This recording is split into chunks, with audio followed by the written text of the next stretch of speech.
मीराबाई कह रही हैं, लाल नारंगाऊ में हरो नारंगाऊ। गाइए।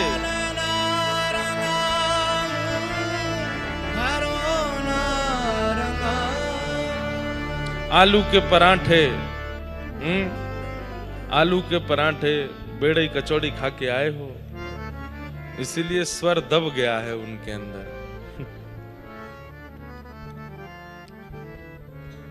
लाल नारंगाऊ में हरो नारंगाऊ,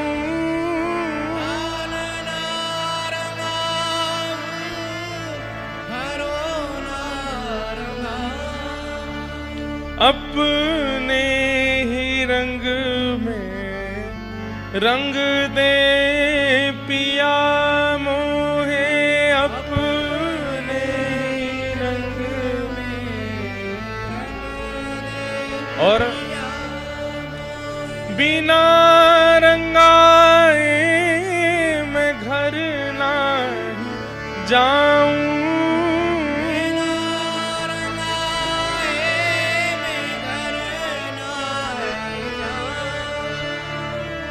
बीत जाए चाहे सारी उमरिया, बीत जाए चाहे सारी,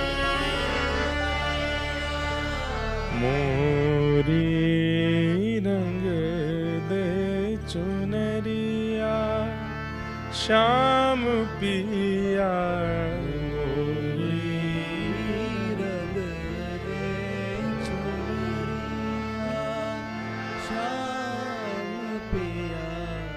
कितने सुंदर भाव हैं बाईसा के। इस भाव में रहना है, 365 दिन ऐसे ही रहना है, पूरा जीवन ऐसे ही रहना है। अरे तब तक कथा सुनते रहेंगे नाथ, क्या अर्थ है इसका? बिना रंगाए मैं घर ना जाऊं, बीत जाए चाहे सारी उमरिया। हम कथा सुनते ही रहेंगे। हम यहाँ भी आ गए, हम अगली कथा में भी पहुंच जाएंगे। हम उससे, अब इसका मतलब ये नहीं कि अपने काम धंधा छोड़ के आओ, वो तो करो, थोड़ा बहुत तो धन कमाना ही है, परंतु हम तो आएंगे, जहां अवसर मिलेगा वहां पहुंच जाएंगे। व्यास जी पूछने लग जाए, अरे भाई तुम हर दूसरी तीसरी कथा में दिखते हो, 2-4 ऐसे हमारे वैष्णव हैं, खूब अच्छे व्यापारी हैं, लेकिन हर कथा में उनका दर्शन मुझे हो ही जाता है। लगभग हर कथा में आते हैं, चाहे 1 दिन 2 दिन 3 दिन, उनके लिए यही पंक्ति है, बिना रंगाए मैं घर ना ही जाऊं। अभी तक रंगे ही नहीं है तो हम कैसे चले जाएं वापस घर, कैसे तृप्ति हो जाए नाथ? अभी तक पिया श्याम पिया नेत्रों को, हृदय को स्पर्श नहीं हुए हैं, हम कैसे तृप्ति मान लें एक ही कथा में? बीत जाए चाहे सारी उमरिया, अपने ही रंग में रंग दे पिया मोहे। बहुत सुंदर भाव है। तो आज हम गिरधर लाल जी के इस होली उत्सव के विश्राम में यही प्रार्थना कर रहे हैं कि नाथ आप बस ये कृपा करना कि आप रंग दीजिए। और अब कभी कभी एक मन में भाव और आता है,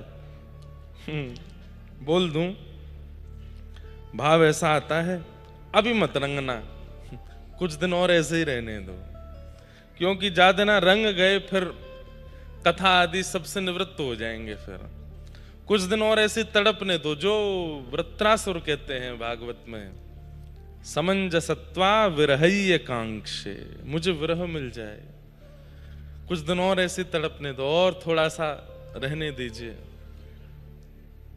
हमने 1-2 कथाओं में बताया है, मुरली, वंशी और वेणु, ये 3 प्रकार हैं ठाकुर जी के। वास्तव में एक ही है, पर उसके उच्चारण में थोड़ा भेद है। कहीं उसको वंशी कहा गया है, कहीं उसको मुरली कहा गया है, और कहीं उसको वेणु कहा गया है। तो हमने ऐसा भाव प्रकट किया था कि जब ठाकुर जी को किसी को अपना सामिप्य देना हो, पहली बार आकर्षित करना हो, तो ठाकुर जी वंशी बजाते हैं। और वंशी जब बजती है तो अधर से दोनों भुजाएं नीचे होती हैं। तो ठाकुर जी वंशी कैसे बजाते हैं? अपना मुखमंडल दाहिनी ओर झुका करके और इस प्रकार जो बजावे वो वंशी है। तो जहां कहीं भी आपको स्वरूप दिखता है अधिकतर ऐसे ही दिखते हैं। ठाकुर जी का मुखमंडल जो है वो दाहिनी ओर झुका हुआ है और ठाकुर जी नीचे भुजा करके वंशी बजा रहे हैं। वंशी का नाद ठाकुर जी उनके लिए करते हैं जो नए नए हैं, जो ठाकुर जी के अभी हुए नहीं है, उनको खींचने के लिए वंशी का नाद करते हैं। लेकिन बिल्कुल अधर के बगल में दोनों भुजाएं होती हैं और तब जो वेणुनाद होता है जिसमें मुख भी सीधा होता है, अधर के बिल्कुल बगल में वंशी होती है। कल यहां पीछे खेल हमने बनाया तो कौन से बने थे? ठाकुर जी तो सीधे थे लेकिन वंशी बजा रहे हैं, दोनों जो वेणु हैं वो नीचे हैं, ये वंशी है। लेकिन बिल्कुल अधर के बगल में हो, अगर आप देखेंगे तो हमारे वृंदावन के जो राधा वल्लभ जी, बिहारी जी, ये दोनों वंशी मुरली बजा रहे हैं। इनकी इधर है, राधा रमण जी का एक भुजा थोड़ी सी नीचे है, उनका भाव आता है कि वे वंशी बजा रहे हैं। लेकिन मुखमंडल झुक जाए बाम अंग की ओर, बाम मतलब किशोरी जी की ओर ऐसे, और दोनों भुजाएं ऊपर की ओर हो जाएं और वंशीनाद हो, उसे कहते हैं वेणु रहो। तब ठाकुर जी वेणु बजाते हैं और वेणु ठाकुर जी ऐसे बजाते हैं। बहुत कम ऐसी झांकी दिखेगी आपको जहां ठाकुर जी की दोनों भुजाएं ऊपर हैं, मुखमंडल किशोरी जी की तरफ झुका है, वो ठाकुर जी अत्यंत मदमस्त होकर के बजाते हैं। वंशी सुन ली तो भी एक बार को आप जा सकते हैं वापस, मुरली सुनी तो भी हो सकता है कि पुनः संसार में आपकी स्थिति बन जाए। लेकिन यदि आपने वेणु का श्रवण कर लिया तो फिर आप पुनः संसार में किसी को हो नहीं पाओगे। वेणु गोपाल, मुरली मनोहर, वेणु गोपाल और वंशी बिहारी, ये तीन स्वरूप हैं। तो अभी हम लोग जो श्रवण करते हैं वो वंशी ही है, अभी मुरली भी नहीं बजी है, वेणु भी नहीं बजी है। हाँ, कई लोग मुरली तक पहुंच गए पर वेणु तक किसी की स्थिति नहीं गई है। तो ये तीन स्वरूप हैं ठाकुर जी के, क्योंकि वेणु अधिकतर ठाकुर जी किशोरी जी के भाव से ही बजाते हैं, उन्हीं के भाव से ही बजाते हैं। तो कल हम लोग वेणु श्रवण कर रहे थे, वेणु गीत। गोपियां अपने घरों में बैठ कर के ठाकुर जी की मधुर झांकी का दर्शन करती हैं और ठाकुर जी के आसपास हो रही गतिविधियों का अनुभव करते हैं, और उन्हीं गतिविधियों को यहां पर श्री शुकाचार्य जी वेणु गीत के माध्यम से श्रवण करा रहे हैं। भगवान ने वेणु गीत के माध्यम से गोपियों को सुख प्रदान किया, तत्पश्चात कालिया नाग का दमन किया। भगवान गौचारण करके एक दिन आ रहे थे, तभी ब्रजवासी सब 56 भोग बना रहे थे। ठाकुर जी ने जाकर के सब ब्रजवासियों से पूछा कि आप ये 56 भोग किनके लिए बना रहे हैं? तब नंद बाबा ने कहा, पर्जन्यो भगवान इंद्रो मेघास्तस्यात्ममूर्तयः ते विवर्षन्ति भूतानां प्रीणनं जीवनं पयः। हम लोग पर्जन्य यानी कि इंद्र भगवान की पूजा करते हैं ताकि वो इंद्र अतिवृष्टि, अनावृष्टि, ओलावृष्टि से हमारे खेतों की रक्षा करें। खेत में फसल होगी, फसल कटेगी तो अनाज आएगा और फिर उसी फसल से चारा बन करके गैयाओं को जाएगा, गैया पाएगी तो उसके थनों में दूध बनेगा। अरे लाला, हमारो तो घर ही इंद्र की कृपा से चल रहे हो है, या हमारे हम इंद्र को पूजन करें 56 भोग लगा के। सब ब्रजवासियों ने जब ये बात सुनी, बहन यहीं बैठ जाओ, हाँ ये आपके लिए ही है आसन। तो क्या निवेदन कर रहे थे? हाँ, इंद्र की कृपा से हमारो घर चल रहा है। इंद्र नहीं हो तो फिर हम लोग तो ब्रजवासी तो भूखे रह जाएं। देव देव आलसी पुकारा, देवताओं के भरोसे मत जीवन जिया कीजिए। ठीक है, आप ठाकुर जी को अपना जीवन का ऋणी मान सकते हैं, लेकिन किसी देव को नहीं। हम लोग सदा कहते हैं कि हमारे इष्टों की कृपा है, हमारे पूर्वजों की कृपा है, हमारे कुल देवता की कृपा है, ये मानना ही चाहिए। परंतु कुल देवता इष्ट यदि श्री कृष्ण हैं या कृष्ण के ही अन्य रूप हैं, नारायण के ही अन्य रूप हैं, तो ही ये बात सार्थक है। क्योंकि अगर अन्य इष्ट भी हैं, वह भी तो नारायण से ही पोषित होते हैं। इसलिए परब्रह्म भगवान ही हमारे जीवन के मूल आधार हैं, ये भाव चित्त में रहना चाहिए।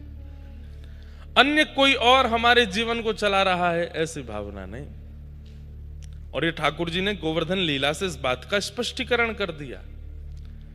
इंद्र के भरोसे सब ब्रजवासी कह रहे थे कि इंद्र से ही हमारा घर चले, इंद्र ही यूं करे, इंद्र ही ऐसा करे।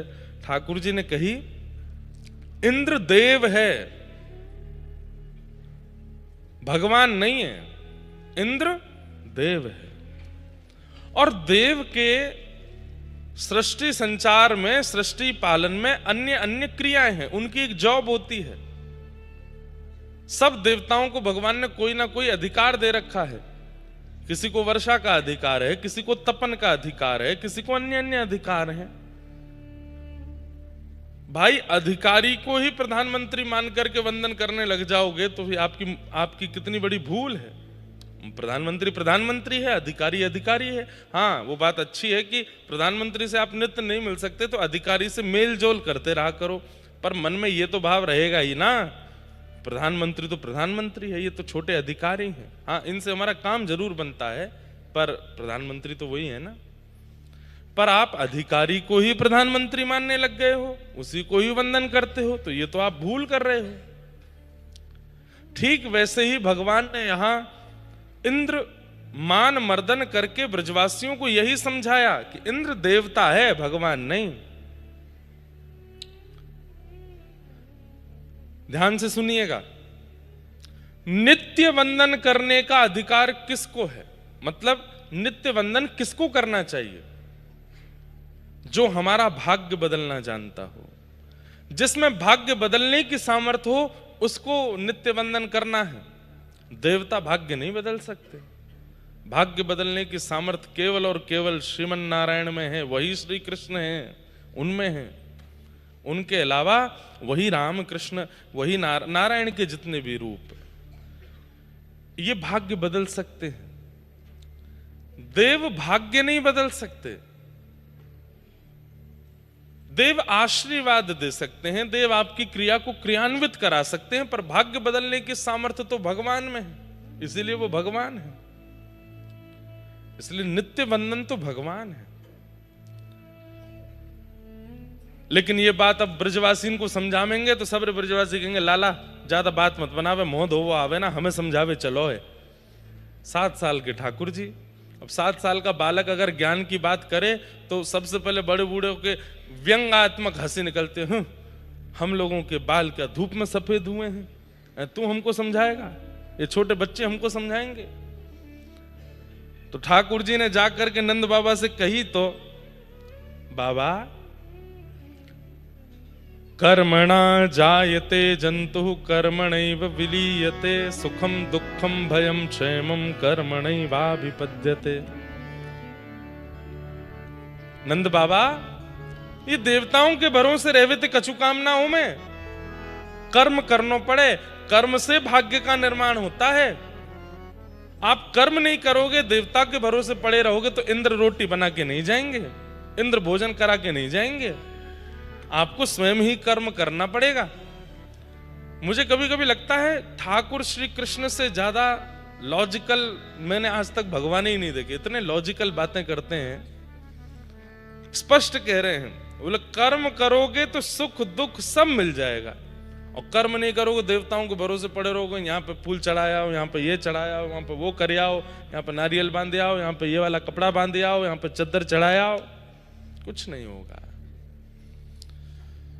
करी गोपाल की सब हो, वही होगा जो ठाकुर जी ने सोच रखा होगा। व्यक्ति बेचारा चार धाम यात्रा करने के लिए गया, लेकिन उसके प्राण निकलने हैं तो निकल ही जाएंगे। अब कोई यूं दोष दे दे, बताओ धाम यात्रा करने गए, हमारे संबंधी के प्राण चले गए, भगवान ने उसके प्राण ले लिए। नहीं, उसके प्राण निकलने तय थे। ठाकुर जी को बहुत मनाओगे तो आपके जीवन में कोई संकट नहीं आएगा, विपत्ति नहीं आएगी, आपके जीवन में बहुत स्मूथनेस आ जाएगी, ऐसा बिल्कुल नहीं है। लाइफ रोलर कोस्टर है, और ये सबकी लाइफ ऐसी होती है। कोई एक व्यक्ति नहीं है ऐसा जिसके जीवन में अत्यंत सुख हो, कोई नहीं है दुनिया में। सब यही, बस यही चल रहा है सबका। किसी किसी का ऐसे ऐसे भी घूम जाता है, उल्टा पुल्टा हो जाता है। किसी की चीखें ज्यादा सुनाई देती हैं, कोई आंख बंद कर लेता है। पर सबकी लाइफ रोलर कोस्टर है। रोलर कोस्टर जानते हैं? हम तो विदेश में बैठे थे एक बार नहीं बैठा तो बहुत बार, ऊधमी तो हम हैं ही। पहले पिताजी के संग जाते थे कथाओं में विदेश, हम कथा तो करते नहीं थे तो क्या करें, वहां यही ढूंढते थे कि कहाँ ऊधम होगा। तो एक बार हम पिताजी को भी ले गए।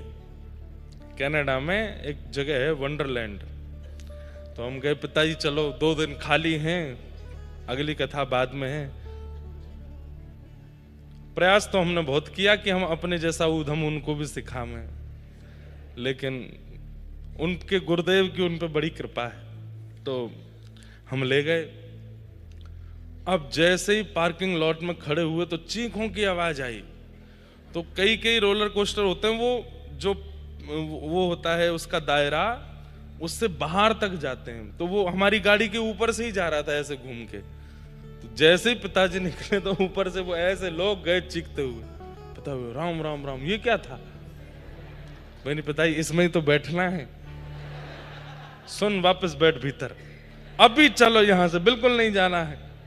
माता जी को फोन करके खूब डांट पड़वाई मुझे, बोले कहाँ लेके गया था मुझको, देखो लाला अभी नट बोल्ट ढीले है जाए, ये सबरे गिर जाए नीचे। तो मैंने कहा पिताजी ऐसे तो हवाई जहाज में अगर कुछ हो गया, वो गिर गया तो सफर करना बंद कर दें?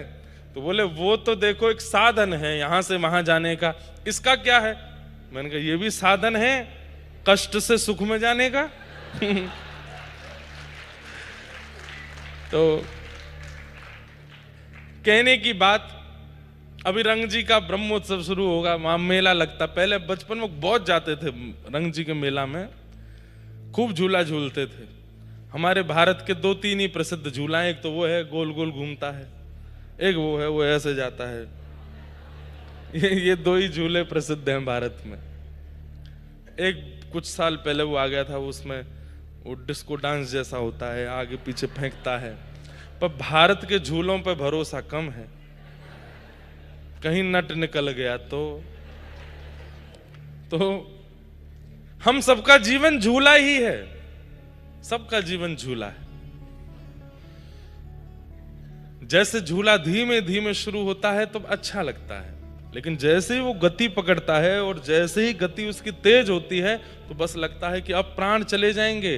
तब मन बुद्धि चित्त सब केवल राम राम जपता है, सबके जीवन में आता है। और एक बात आपको बहुत बहुत लॉजिकल बात बताऊं, हम सबका जीवन 10-10 वर्षों में विभाजित है। 10 years of learning, 10 years of earning. अब ये आपको विचार करना है, आप लगा लीजिए आंकड़ा, नहीं तो आपकी अगर अर्निंग चल रही है, खूब कमाई चल रही, कब अर्निंग का मतलब पैसे की कमाई नहीं होता, अर्निंग का मतलब प्रेम भी मिल रहा है, संपत्ति भी मिल रही है, जो चाह रहे हैं वो मिल रहा है, पढ़ाई भी हो रही है, मित्रगण भी मिल रहे हैं, धन भी आ रहा है, तो फिर अनुमान लगाओ कब से चल रहा है ये सब? तब से चल रहा है। तो बस फिर आगे इतने साल और है, 10 साल बाद फिर वही चीज क्या होगी? अब लर्निंग होगी, अब आप सीखोगे। 10 साल आपके सीखने के होते, और वो 10 साल अर्निंग वाले ज्यादा अच्छे नहीं होते, 10 साल लर्निंग वाले अच्छे होते हैं। उसमें दुविधाएं बहुत होती हैं, पर उन्हीं 10 सालों में सीखी हुई चीज से आप 10 साल कमाई करते हो। तो 10-10 साल में हमारा जीवन विभाजित होता है, और ये सबके साथ है, मेरे साथ भी है, आपके साथ भी, यहां बेटा हर व्यक्ति के साथ है। हमने 2015 में कथा प्रारंभ की, पर हमारी कथा सुनना शुरू लोगों ने 2024-25 में किया, उससे पहले लोग नहीं सुनते थे। जबकि ऐसी ही कथा यही भाव। अब सुनने लगे। तो मैंने भी उस चीज को एनालाइज किया, और ये ठाकुर जी ने सबके साथ किया है। लेकिन एक जगह आकर के ये फिलॉसफी भी शून्य हो जाती है। कहां? जब किसी व्यक्ति के जीवन में केवल और केवल तन राधारमण, मन राधारमण, जीवन राधारमण, सर्वस्व राधारमण, जब कृष्ण तन कृष्ण मन कृष्ण ही हमारो धन, आठों याम ऊधों हमें कृष्ण ही सो काम है, जिसका सर्वस्व श्री कृष्ण हो जाते हैं, उसकी जीवन में ये 10-10 वर्ष वाली लर्निंग अर्निंग से सब तो हो जाती है शून्य। फिर तो वहां लर्निंग अर्निंग नहीं चलती, वहां केवल फिर डिवोशन ही है। 10 साल डिवोशन, नेक्स्ट ईयर 10 साल और अच्छा डिवोशन, उसके 10 साल और ज्यादा बढ़िया डिवोशन। वहां तो केवल और केवल फिर भक्ति ही रहती है, वहां लर्निंग अर्निंग वाला सिस्टम नहीं रहता। दीन कहे धनवान सुखी, धनवान कहे सुख राजा को भारी, राजा कहे महाराजा सुखी, महाराजा कहे सुख इंद्र को भारी, इंद्र कहे चतुरानन को सुख, ब्रह्म कहे सुख विष्णु को भारी, तुलसीदास विचार कहे हरि भजन बिना सब जीव दुखारी। कोई तन दुखी कोई मन दुखी, कोई धन बिन रहत उदास, थोड़े थोड़े सब दुखी, सुखी कृष्ण के दास, सुखी राम के दास। सबसे ज्यादा सुखी कौन है? इस वक्त यदि पूछा जाए सबसे ज्यादा सुखी कौन है, वो पीछे वाले भैया से लेके मुझ तक हम जो बैठे हैं, हम सबसे ज्यादा सुखी हैं। इससे ऊंचा सुख नहीं है संसार में कोई। सत्य मान लीजिएगा आप। इस प्रांगण में बैठा हर व्यक्ति जिस भाव का अनुभव इस वक्त कर रहा है, इससे ऊंचा, इससे श्रेष्ठ, इससे बढ़िया करोड़ों की कमाई करने के बाद भी सुख नहीं मिल सकता जो यहां बैठ के आपको मिल रहा है और यहां बैठ करके मुझे मिल रहा है। ये सबसे बड़ा सुख है। वास्तव में यह है कि हम लोग समझ ही नहीं पाए, हम सुख के पीछे भाग रहे थे। सुख हमारी डेस्टिनी थी ही नहीं, सुख हमारी डेस्टिनेशन है ही नहीं। हमारी डेस्टिनेशन है शांति। हमें सुख नहीं चाहिए। आपको सुख चाहिए? नहीं नहीं, अभी सुन के मना मत करो, चाहिए ही सबको, सुख चाहिए। चलो ले चलते हैं आपको दुबई। अभी तो कल तो मिसाइल गिर गई वहां पे। दुबई नहीं, कहीं और चलते हैं। कहां चलोगे बताओ? चलो आपको ले चलते हैं सिंगापुर। हाँ, सिंगापुर के महंगे वाले होटल में ले चलते हैं, सुख देते हैं आपको। बढ़िया बड़ी लंबी चौड़ी वाली गाड़ी आएगी, उसमें बैठ करके जाना, बढ़िया जूस पीते हुए वहां जाकर के होटल में रुक जाना, सबसे ऊपर वाले कमरे में। वहां से पूरा समुद्र दिखाई देगा। उस कमरे में गद्दा ऐसा होगा महाराज कि एक बार जोर से कूदे तो 1-2 बार तो यूं ही उछल जाओगे। और फिर सब भोजन फ्री, मेन्यू फ्री आपके लिए, जो खाना चाहो खाओ, धुआंधार उड़ाओ महाराज। लेकिन 1 दिन 2 दिन 3 दिन 4 दिन, ज्यादा से ज्यादा 5 दिन, फिर क्या होगा?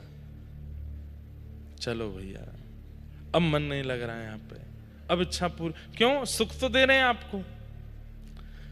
संसार में व्यक्ति जिस किसी वस्तु को सुख बोलता है, वो यदि उसको बहुमात्रा में दे दी जाए तो वो उससे भी दुखी हो जाएगा, उससे भी परेशान हो जाएगा, उससे भी हताश हो जाएगा। और एक बात बोलें, जब बहुत सामग्रियां मिल जाती हैं तब व्यक्ति ये सोचता मैं करूं क्या, सुख है तो बहुत सारा मेरे पास में, पर मेरे को अच्छा नहीं लग रहा। तब उसको पता है, उसको आनंद कब आता है? जब वो धीरे धीरे उनको त्यागने लगता है।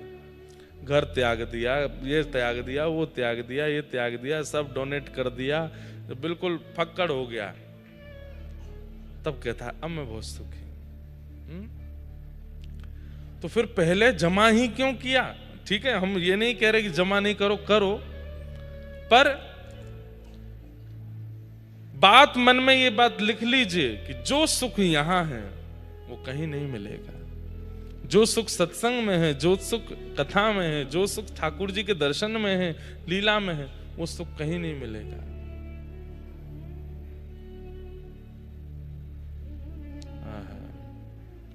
बहुत बहुत सुंदर भाव है। जो करते रहोगे भजन धीरे धीरे तो मिल जाएगा राधा रमण धीरे धीरे। जो करते रहोगे भजन धीरे धीरे गाओ तो मिल जाएगा राधा रमण करताल बजा के गाओ। जो करते रहोगे भजन धीरे धीरे तो मिल जाएगा राधा। हाँ तो मिल जाएगा राधा रमण धीरे धीरे। हाँ तो मिल जाएगा राधा रमण धीरे धीरे। करते रहो धीरे धीरे भजन, मिल जाएंगे ठाकुर जी, और उससे बड़ा सुख दुनिया में कोई नहीं हो सकता। तो भगवान समस्त ब्रजवासियों को लेकर के गोवर्धन गए और श्री गिरिराज जी का पूजन कराया, इस शर्त पे ब्रजवासी गए कि प्रकट है कि श्री गिरिराज बाबा दर्शन देंगे, और ठाकुर जी ने प्रकट होकर के दर्शन दिए। सब ब्रजवासी आनंदित हुए, लेकिन तभी इंद्र को मान हुआ और इंद्र ने जैसे ही मूसलाधार बारिश करनी प्रारंभ की कि नख पे धार लियो गिरिराज नाम गिरधारी पायो है। नख पे धार लियो गिरिराज नाम गिरधारी पायो है। ठाकुर जी ने 7 दिन 7 रात्रि तक श्री गिरिराज जी को धारण करके रखो, और 7 दिना के उपरांत जब इंद्र को मान मर्दन भयो, ठाकुर जी ने पुनः गिरिराज जी को अपने स्थान पर पुनर्विराजित कियो। इंद्र ने आकर के भगवान से क्षमा मांगी, ठाकुर जी से आकर के प्रार्थना करी, हे नाथ आप मेरे गुरु भी हैं पिता भी हैं। पिता गुरुस्त्वं जगतामधीशो दुरत्ययः काल उपात दंड हिताय स्वेच्छा तनुभिः समीहसे मानं विधुन्वन् जगदीश मानिना। बंधुओं, एक बात बहुत ध्यान से सुनिएगा। हम थोड़ी सी कुछ बात कह दें, फिर उसके बाद महाराज जी को नेक भाव सुनेंगे, फिर कथा विश्राम तक पूरी सूची करनी है, फिर उसके बाद 2:30 बजे चलेंगे लाल जी की गौशाला में, वहीं आज होरी खेलेंगे। व्यक्ति का सबसे बड़ा सद्गुण क्या है? अपने अवगुणों को स्वीकार करना। लेकिन कई बार ऐसा होता है कि व्यक्ति अपने अवगुण स्वीकार तो कर लेता है, पर उसके प्रति मिलने वाले दंड को स्वीकार नहीं करता, उससे भागता है। थोड़ी शांति रखो भैया, नेक देर बैठो।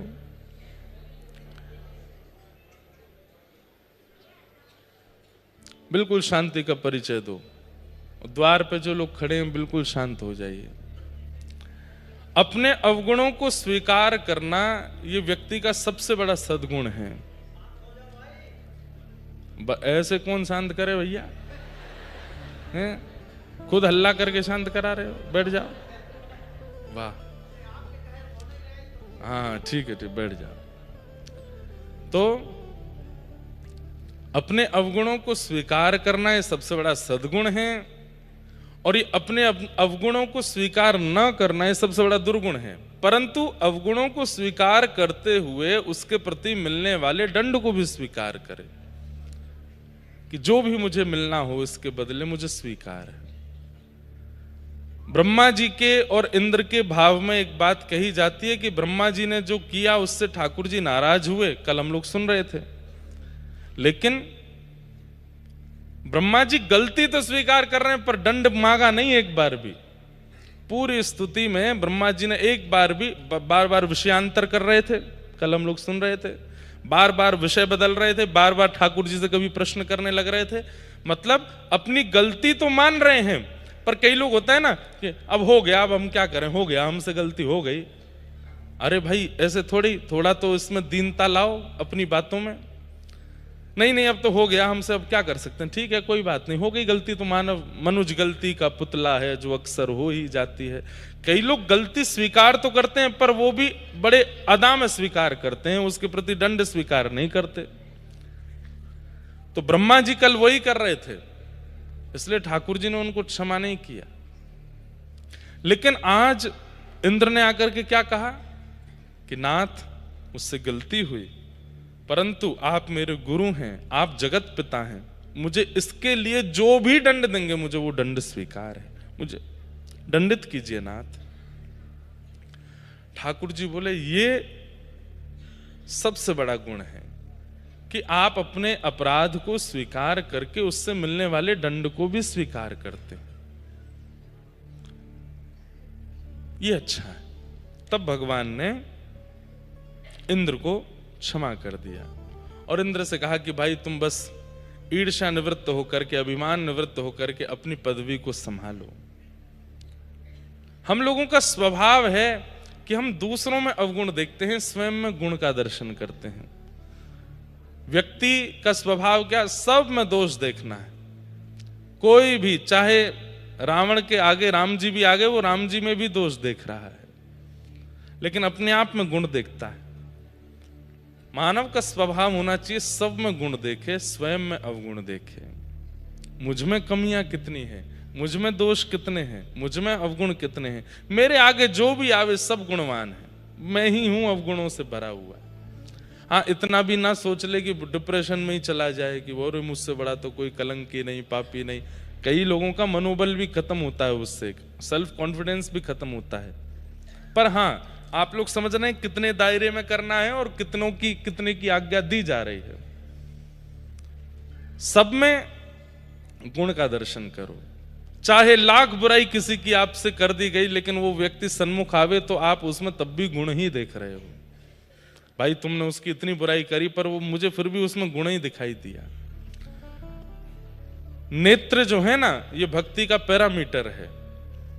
आप जितना भजन करते हैं, कथा सुनते हैं, नाम जप करते हैं, तिलक स्वरूप धारण करते हैं, गुरु आश्रय में रहते हैं, भगवत सेवा करते हैं, यदि वह नेत्रों में प्रकट नहीं हो रहा गुण दर्शन के रूप में, तो संभवतः आप भजन नहीं कर रहे हो। अच्छा होता है, पता क्या होता है, भजन करने के बाद में भी कैसे नेत्र हो जाते हैं, परंपरा से दीक्षित होने के बाद में कैसे नेत्र हो जाते हैं। एक ही परंपरा के दो लोग हैं तो दूसरा उसको दूसरे को कैसे देखते हैं, ये तो कुछ नहीं करता, मैं देखूं मैं तो ये भी करता हूं, मैं तो ऐसे भी रहता हूं, मैं तो ये भी खाता हूं, मैं तो गुरुदेव ने ये भी बताया हमारी परंपरा में ये, मैं वो भी करता हूं, ये तो कुछ नहीं करता, ये तो ऐसे ही है। वहां पे भी दोष, भक्ति में भी दोष, नियम में भी दोष, भावों में भी दोष नहीं। गुण देखिए, दोष दर्शन करते करते जीवन निकल जाएगा, एक दिन ठाकुर जी सामने आ जाएंगे, आप उनमें भी दोष देख लोगे। मुकुट सीधा पहन लिया कीजिए आप आप उनमें भी दोष देख लोगे। खड़े तो सीधे हो जाए कीजिए, नेशनल एंथम चल रहा है। हम लोग इतने ज्यादा, अब भाई जो आदत में आ जाएगा वो फिर स्वभाव में आ जाएगा, और जब स्वभाव में आ जाएगा तो फिर कोई नहीं बच पाएगा उससे। कई लोग होते हैं उनका स्वभाव होता है टोकने का, बोलने का। कई बार उनसे कह के जाते हैं घर के लोग, ए भाई सुन तू ऐसी जगह जा रहा है, वहां किसी को नहीं टोकना। वो कहता नहीं टोकूंगा, तो वहां उसको कुछ दिख जाता है, दिख ही जाता है क्योंकि उसकी दृष्टि ही ऐसी है। और वहां जब वो किसी को देखता है जिसको टोकने का मन होता है तो फिर बहुत देर अपने हाथ पैर बंद करके रखता है, थोड़ा ऐसे सोचता है सबने मना किया है, टोकना नहीं है, टोकना नहीं है, टोकना नहीं है, क्या करूं। अब उसका ना तो भोजन पचेगा ना पानी नीचे उगले, क्योंकि स्वभाव में आ गया ना टोकना। फिर वो क्या करेगा, जाते जाते टोक ही जाएगा। सुनो भाई तुम बुरा नहीं मानना, मुझसे रहा नहीं जा रहा है, मेरे अंदर रह नहीं रही है बात, मैं रोज रात में सो नहीं पाऊंगा, सुनो तुम क्या तुम ऐसे ऐसे नहीं किया करो, बस अब तुम चाहे बाहर में जाओ, हम जा रहे हैं। ये स्वभाव में आ जाएगा। भाई स्वभाव में प्रेम लाइए, स्वभाव में भक्ति लाइए, स्वभाव में भाव लाइए, दोष नहीं लाइए। बहुत दोष यदि आप बहुत दिनों तक अपने चित्त में रखेंगे तो मन, बुद्धि, चित्त, स्वभाव सब में वही दोष आ जाएगा। और कहीं ना कहीं ठाकुर जी फिर सन्मुख आएंगे तो हम उनमें भी दोष दर्शन करने लगेंगे। बताइए, नवकंज लोचन कंज मुख कर कंज पद कंजारणो, ऐसे राम जी को रावण देख के क्या बोलता है? ए वनवासी। राम जी का रूप देख करके, राम जी का स्पर्श करके जहां पत्थर पिघल जाते हैं, उनको देख करके रावण इतना निष्ठुर कैसे हो सकता है? सिया जी, जिन सिया जी के ऐसे ऐसे सुंदर चरित्र और ऐसे ऐसे भाव प्रकट किए जाते हैं कि जब सीता जी प्रथम बार विवाह करके अयोध्या आई तो कहते हैं कि माताओं ने कमल के पराग बिछाए हैं उनके स्वागत में। एक कमल में से एक चुटकी पराग भी नहीं निकलेगा, इतना सा पराग निकलता है। तो सोचिए कितने कमल इकट्ठे करके उनके परागों से परत बिछाई कि सीता जी उस पर चल करके गृह प्रवेश करेंगी पहली बार। तीनों माताएं बड़े प्रेम भरे नेत्रों से देख रही हैं सीता जी को, अत्यंत करुण नेत्रों में छोटे छोटे अश्रुबिंद। अच्छा, ये अयोध्या नगरी सामान्य नहीं है, तीनों माताएं सामान्य नहीं है। देवताओं में भी गंधर्व जन्य जो गंधर्वा हैं वो भी कौशल्या मैया आदि सबको प्रणाम करती हैं।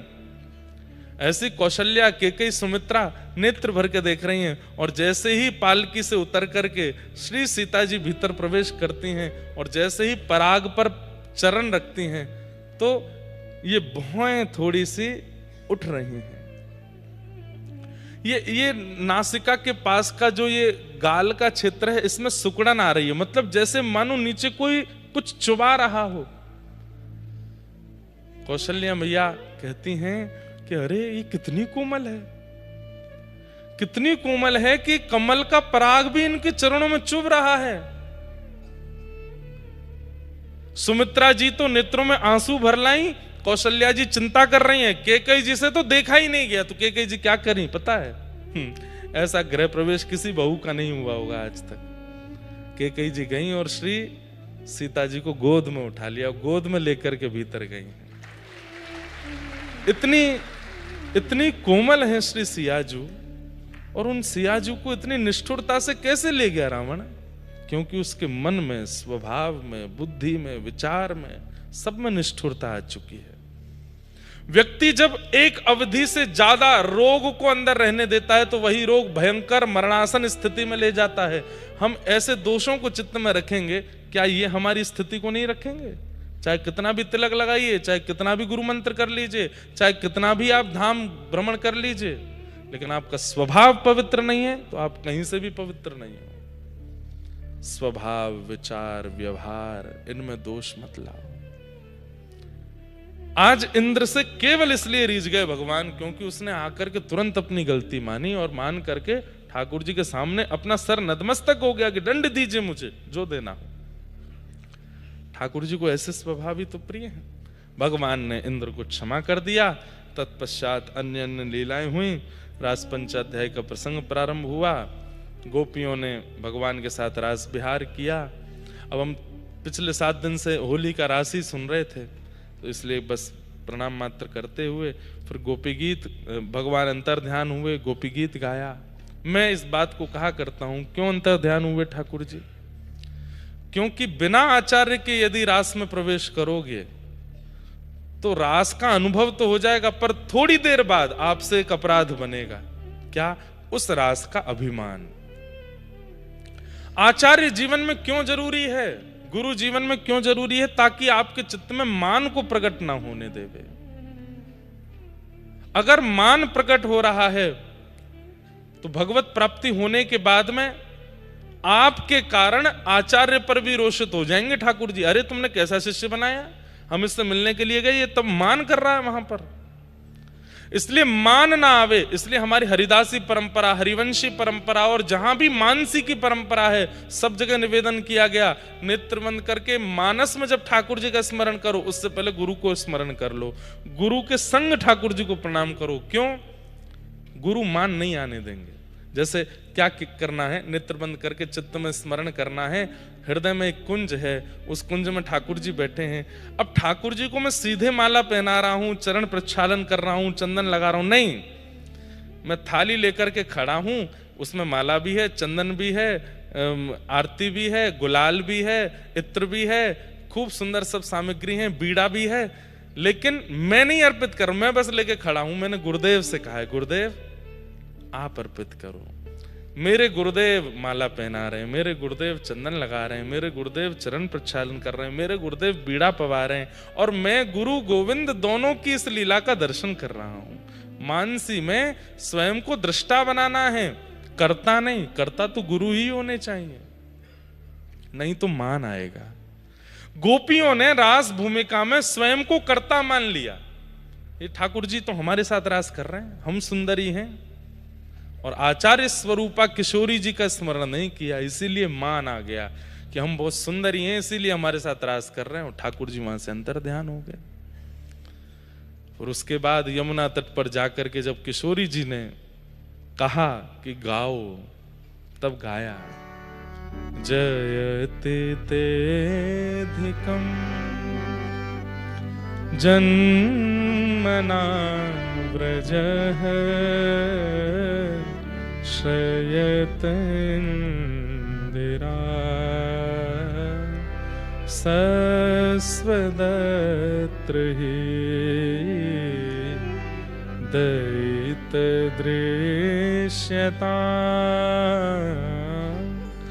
दीक्षुतावक स्त्वधृता सब स्वाम विचिन्वते। प्रत्येक श्लोक के बाद हर ये युगल युगल श्लोक चलते हैं गोपी गीत में भी। एक श्लोक में गोपियां कुछ तीखा बोलती हैं, दूसरे श्लोक में फिर ठाकुर जी को मनाती हैं। जैसे पहले श्लोक में कह रही हैं, ते जन्मना व्रजम अधिकम जयति। लाला, तुम ऐसा सोचते हो कि तुम्हारे जन्म से व्रज की महिमा बढ़ी, तो फिर झूठे हो, गलत सोच रहे हो। तुम्हारे जन्म से व्रज की महिमा नहीं बढ़ी लाला, बल्कि तुम ब्रज में जन्मे तो तुम्हारी महिमा बढ़ गई है।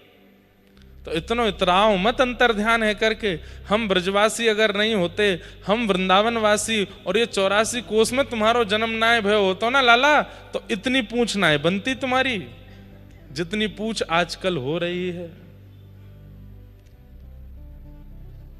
व्रज में जन्मे हो, व्रजवासी प्रेमियों के बीच में जन्मे हो, इसलिए आपकी इतनी महिमा है नाथ। इसलिए हम ब्रजवासियों को छोड़ करके अंतर ध्यान मत होइए। हम तो आपकी बिना शुल्क की दासी हैं। अरे हम सब जानती हैं आप नंद नंदन नहीं हो, आप यशोदा नंदन नहीं हो, तो अंतर ध्यान हुए ठाकुर जी घबरा गए। इन गोपियों को कैसे पता कि मैं नंद जी का लाला नहीं हूं, मैं यशोदा का लाला नहीं हूं? कहीं इनको ये तो नहीं पता चल गया कि मैं देवकी का पुत्र हूं? गोपियां कह रही हैं, न खलु गोपिका नंदनो भवान। आप नंद जी के लाला नहीं हो, यशोदा के लाला नहीं हो। तो ठाकुर जी घबराए, लेकिन तभी गोपियां कहती, हम जानती हैं आप कौन हो। बोले कौन है? अखिल देहि नाम अंतरात्म दृक्। समस्त देहधारियों के चित्त में विराजमान रहने वाली जो परमात्मा तत्व है, वो आप ही हो, हम जानती हैं। ठाकुर जी की सांस में सांस आई, कहीं इन्हें ये तो ना पता चल गई कि मैं देवकी नंदन हूं। आप तो विराज ही रहे महाराज जी यहाँ पे।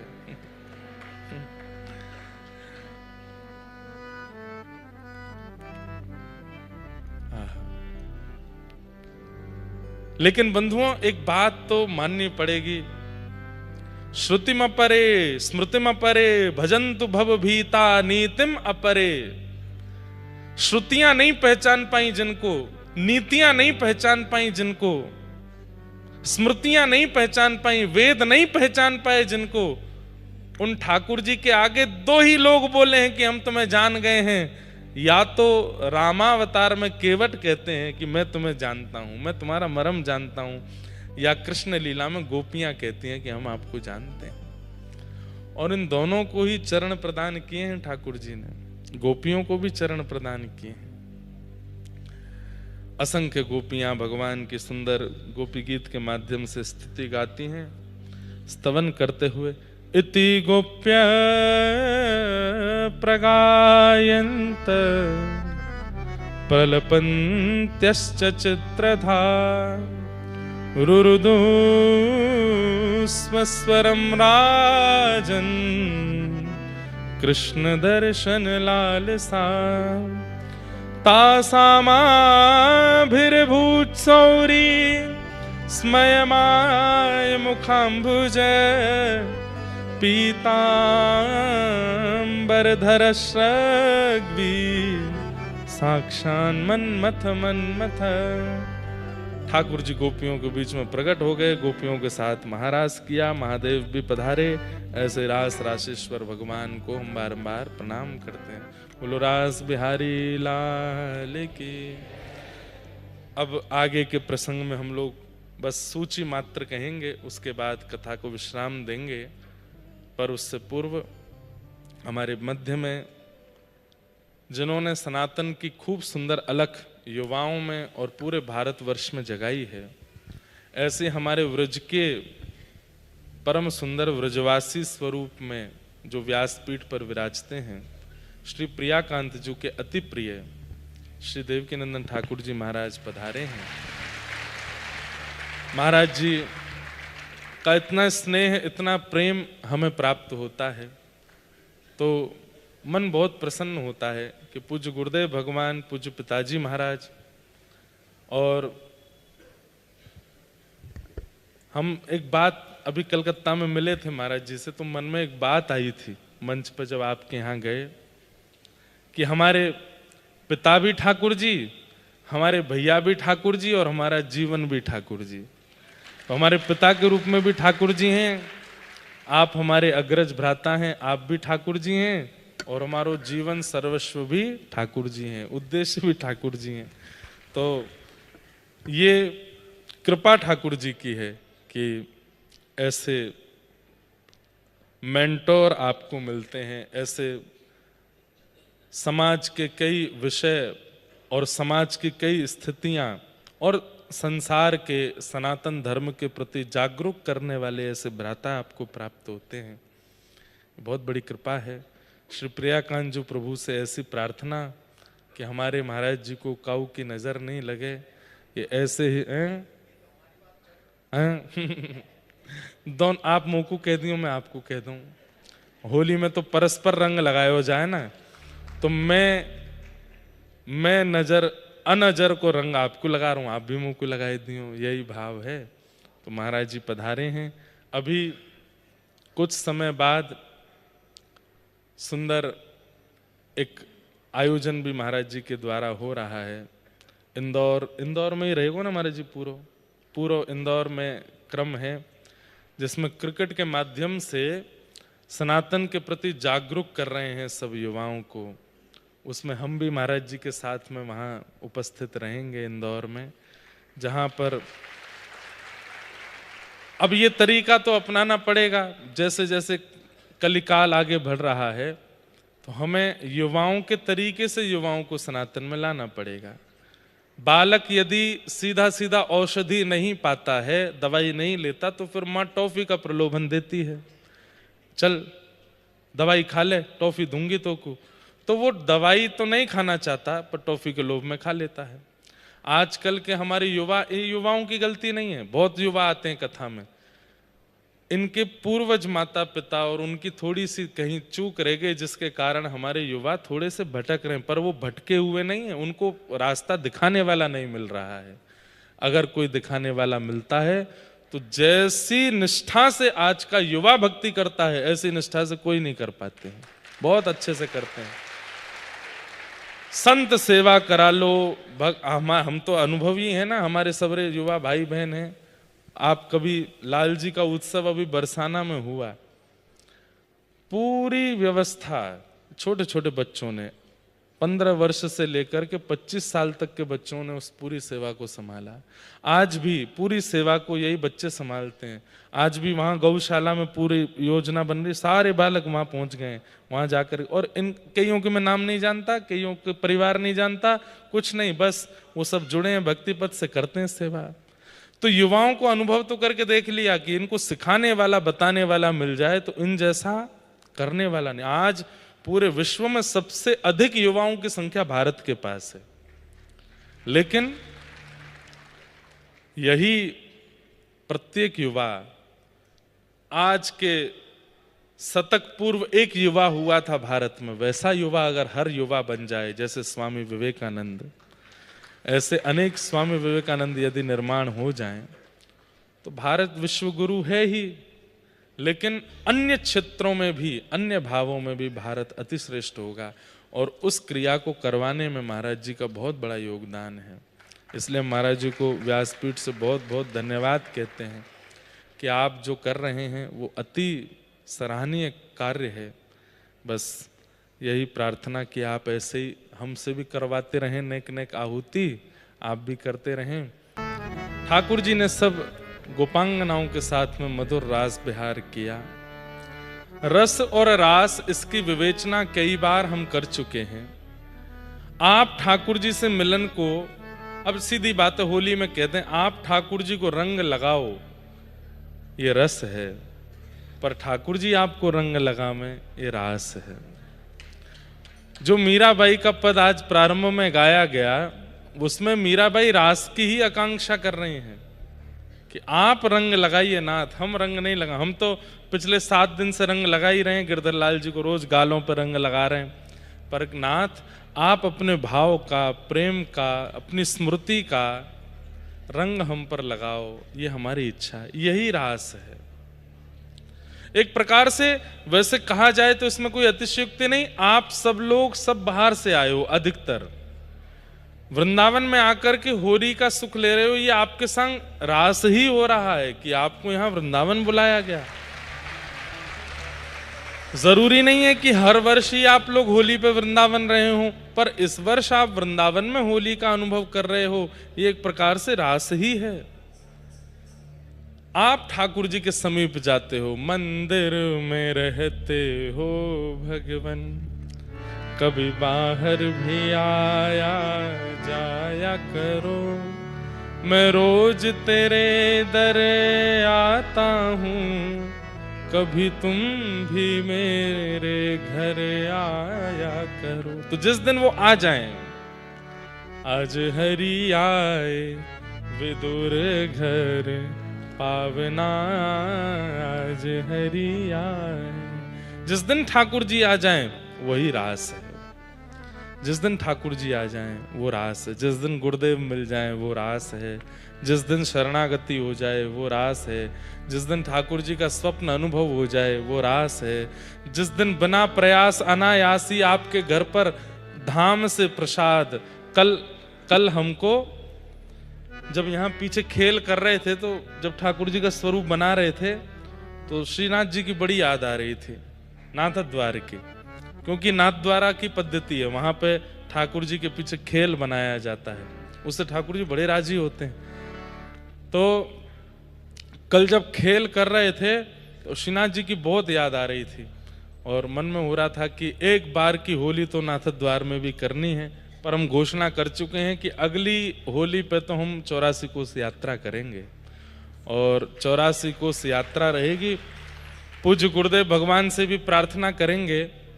हमारा मन तो ऐसा है, क्योंकि पैदल यात्रा करेंगे तो कम से कम 25-30 दिन तो लगेंगे, 25 दिन तो मिनिमम है लगेंगे।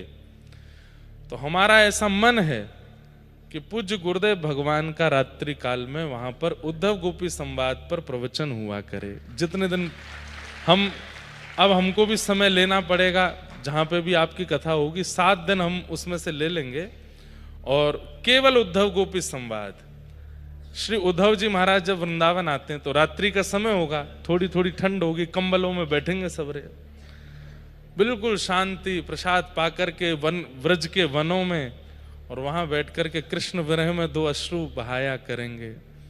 जब श्री उद्धव जी महाराज को गोपियां भाव बताएंगे और कथा कीर्तन पिताजी गाया करेंगे कथा, और फिर उस कथा के अनुकूल जो पद होगा मीराबाई का, कृष्णदास, सूरदास आदि का, वो हम गा दिया करेंगे साथ में। तो ऐसे एक मिलित कथा जैसी हो और दोनों पिता पुत्र एक ही व्यास मंच पे बैठ करके, व्यास मंच तो नहीं होगा, ऐसी सामान्य मतलब बहुत अकिंचन यात्रा करनी है हमको, और वो हो कितना आनंद आवे, सुख मिलेगा। अगली होली तो ऐसे करनी है, एकादशी के दिन विश्राम हो, यात्रा, और फिर होली उत्सव हम लोग ऐसे ही करेंगे। और लेकिन उसके अगली बार यानी कि 2028, वैसे तो समय दे चुके हैं किसी को, लेकिन प्रार्थना करेंगे 2028 में होली महोत्सव नाथ द्वार में हो, श्रीनाथ जी के चरणों में हो, और वहां श्री जी बाबा का सुंदर मनोरथ दर्शन रोज किया करेंगे, खेल का दर्शन वहां हो। तो कल जब मैं खेल कर रहा था पीछे, साथ में कुंवर भैया हम लोग जब प्रिया प्रियतम का स्वरूप बना रहे थे, तो इतनी याद आई श्रीनाथ जी की। तभी एक वैष्णव, जब मैं यहाँ से जा रहा था तो एक वैष्णव आए, बोले महाराज जी आपके लिए कुछ लाए, एक भेंट। मैंने कहा दो। तो बोले श्रीनाथ जी और नवनीत प्रिया जी के गालों का प्रसादी गुलाल है, आपके लिए लाए। जैसे ही दिए मेरा मन इतना प्रसन्न, मैंने कि भैया जो इच्छा थी चित्त में वो पूर्ण हुई। तो ऐसे भाव है। मधुर रास बिहार ठाकुर जी ने किया। तत्पश्चात अब मैं केवल सूची मात्र कह दूं एक बार, ताकि कथा को विश्राम क्यों, क्योंकि उत्सवात्मक कथा है, यहाँ तो एक ही विषय चले वही आनंद है, पर विश्राम कर देते हैं। ठाकुर जी ने 5 विहार किए, ये इस पर भी कभी चर्चा करनी है हमको। 5 विहार वृंदावन में, रास बिहार के साथ साथ 5 विहार और हुए, उनका वर्णन है यहाँ पर। ठाकुर जी ने तत्पश्चात युगल गीत का वर्णन आता है, गोपियां भगवान के स्वरूप का वर्णन करती हैं।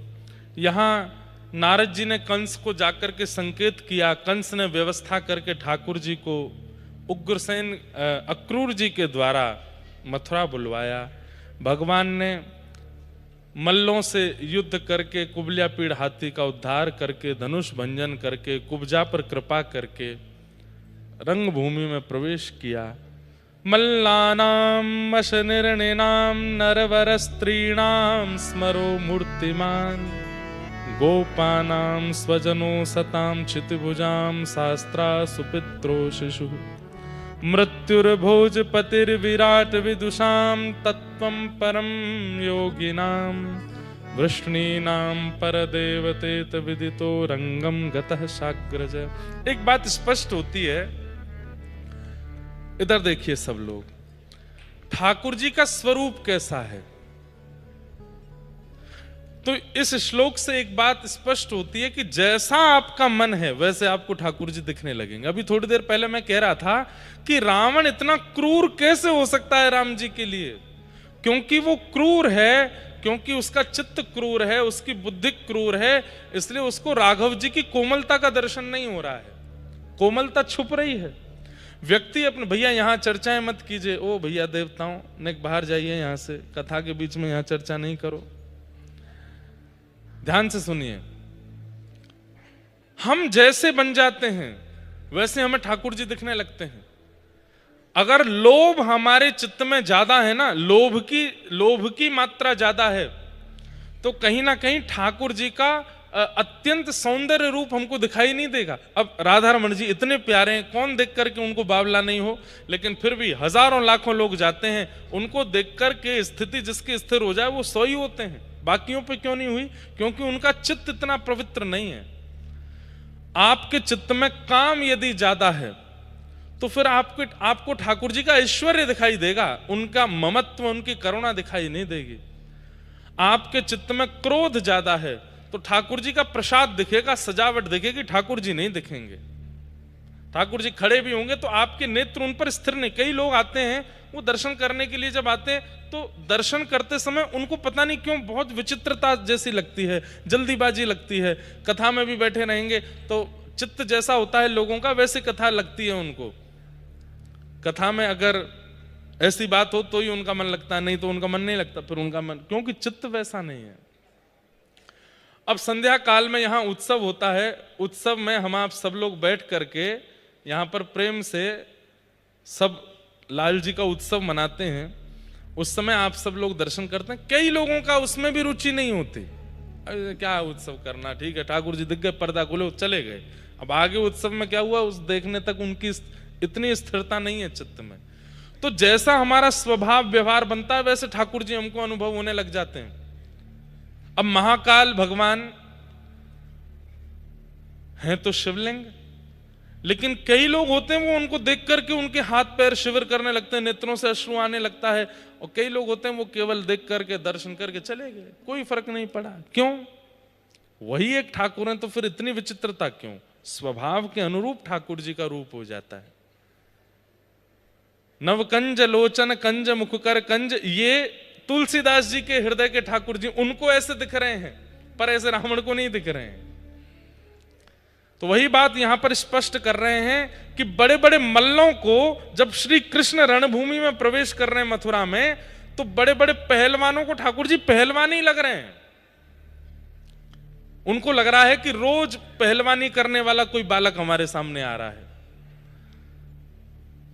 लेकिन वात्सल्य भाव चित्त में रखने वाले बड़े बुजुर्गों को ठाकुर जी अपने नाती सनाती के रूप में दिख रहे हैं। छोटे छोटे ग्वाल बालों को ठाकुर जी अपने सखा के रूप में, अरे ये तो हमारा सखा है, या तो हम सखत्व बना लें। कुमारी कन्याओं को ठाकुर जी अपने प्रियतम के रूप में दिख रहे हैं। वृष्णियों को, यदुवंशियों को ठाकुर जी अपने यदुवंश के रक्षक के रूप में दिखाई दे रहे हैं। और 50 सिड्डी ऊपर बैठे हुए कंस को इतने कोमल, इतने सुंदर ठाकुर जी साक्षात काल के रूप में दिखाई दे रहे हैं। आ गई मेरी मौत, अब ये मुझे मार देगा, अब मैं नहीं बचूंगा। इसका मतलब क्या है? जाकी रही भावना जैसी, प्रभु मूरत देखी तिन तैसी। जैसी आपकी भावना है, जैसे आप हो, वैसे ठाकुर जी आपको दिखने लगेंगे। जगन्नाथ चकानैन नीला। अब मुझसे कोई बोला आपने ठाकुर जी के नेत्र चक्का बना दिए। मैंने कि भैया देखो, इसके रचना तो हमारे गोवत्स राधा कृष्ण जी महाराज उन्होंने लिखा है, लेकिन मेरे मन में भाव आता है चकानैन नहीं है तो क्या है? जो उनके नेत्रों को देख ले, उसके संसार रूपी विषाद के लिए ठाकुर जी के नेत्र ही चक्र यानी चक्का यानी कि रथ बन जाते हैं। और जो उनके नेत्रों में गाड़ के देखता है, उसको ठाकुर जी अपने नेत्र रूपी रथ में बैठा करके संसार रूपी सागर से पार कर देते हैं। इसलिए चकानैन है। जाकी रही भावना जैसी प्रभु मूरत। अब कोई जगन्नाथ जी को देख कर ये कैसे भगवान, इनके नाक तो है नहीं, होठ तो है नहीं, यहाँ चुबुक तो है नहीं, ठोड़ी तो है नहीं, कान तो है नहीं। अरे कितने सुंदर ठाकुर जी हैं, कोई देखो तो सही। जगन्नाथ जगन्नाथ चकानैन जगन्नाथ चकानैन नीलाचल वारे, तू न संभाले तो हमें कौन संभाले हो। तू न संभाले तो हमें कौन। देखो, एक शर्त पर खड़े होइएगा कि फिर जब कीर्तन विश्राम हो तो चुपचाप बैठ जाना। हाँ, हे मेरी ये नैया है अब तो तेरे हवाले, मेरी नैया है अब तो तेरे हवाले। हाँ, मेरी ये नैया है अब तो तेरे हवाले, मेरी नैया है अब तो तेरे हवाले। ओ तू न संभाले तो हमें कौन संभाले हो। तू न संभाले तो हमें कौन संभाले। हाँ, तू न संभाले तो हमें कौन संभाले हो। तू न संभाले तो हमें कौन संभाले। हे जगन्नाथ चकानैन चकानैन जगन्नाथ जगन्नाथ चलवा रे तू न संभाले तो हमें कौन संभाले हो। तू न संभाले तो हमें कौन संभाले। हे बलभद्र सुभद्रा संग आप विराजे। बलभद्र सुभद्रा संग आप विराजे। हाँ बलभद्र सुभद्रा संग आप विराजे। बलभद्र सुभद्रा संग आप विराजे। तू न संभाले तो हमें कौन संभाले हो। तू न संभाले तो हमें कौन संभाले। हाँ तू न संभाले तो हमें कौन संभाले हो।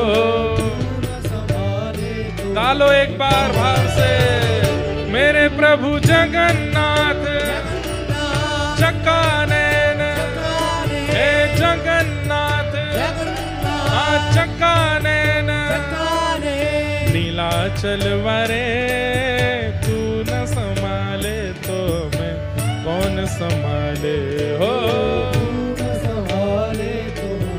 श्री जगन्नाथ महाप्रभु की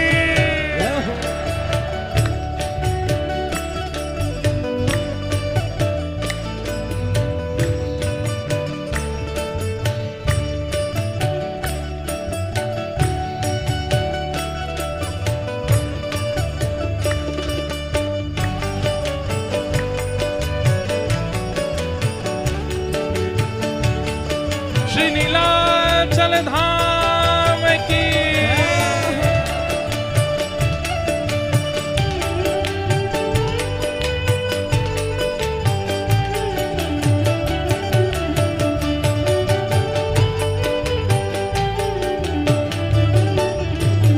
हे मंदिर के ऊपर नील चक्र विराजे। मंदिर के ऊपर नील चक्र विराजे। हाँ मंदिर के शिखर नील चक्र विराजे।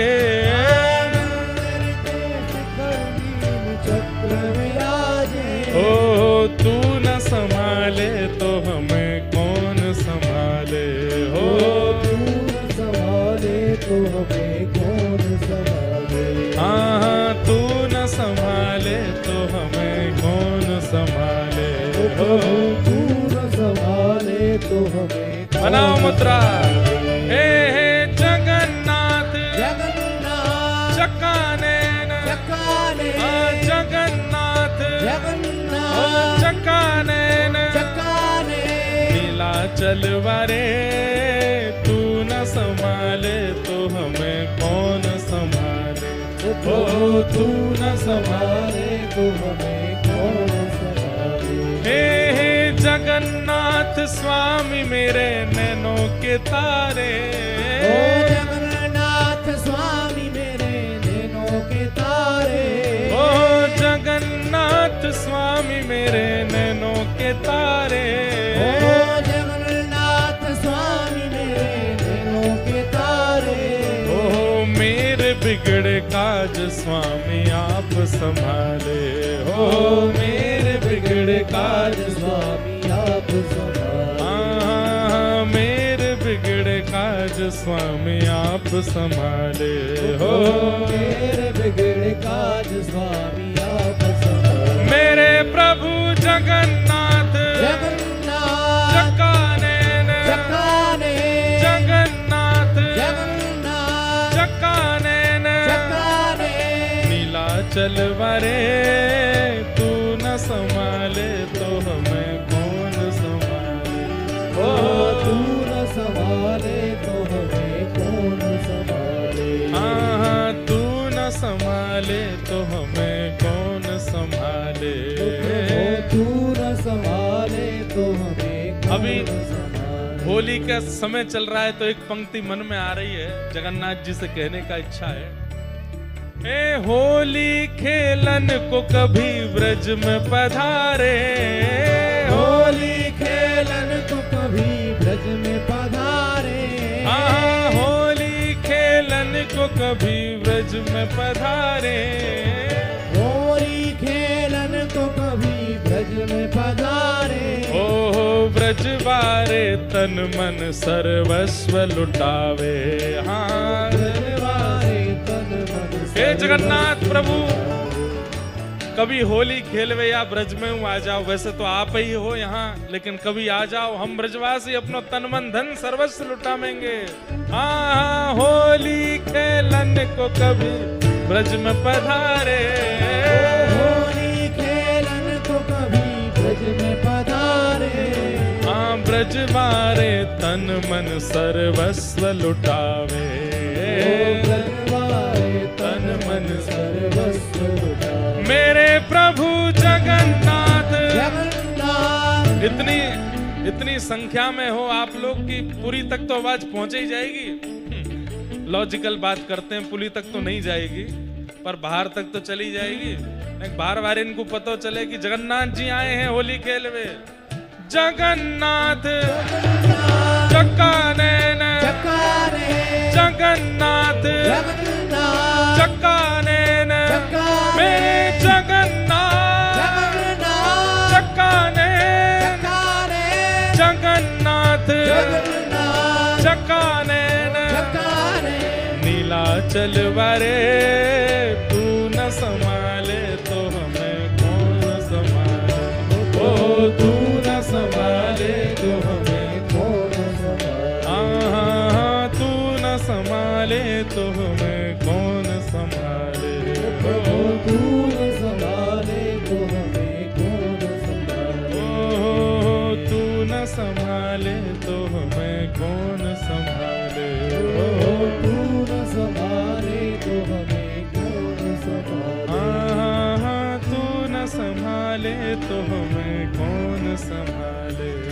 ओ तू न संभाले। श्री जगन्नाथ जगन्नाथ जगन्नाथ रक्षमाम महाबाहु महाबाहु महाबाहु पाहि माम।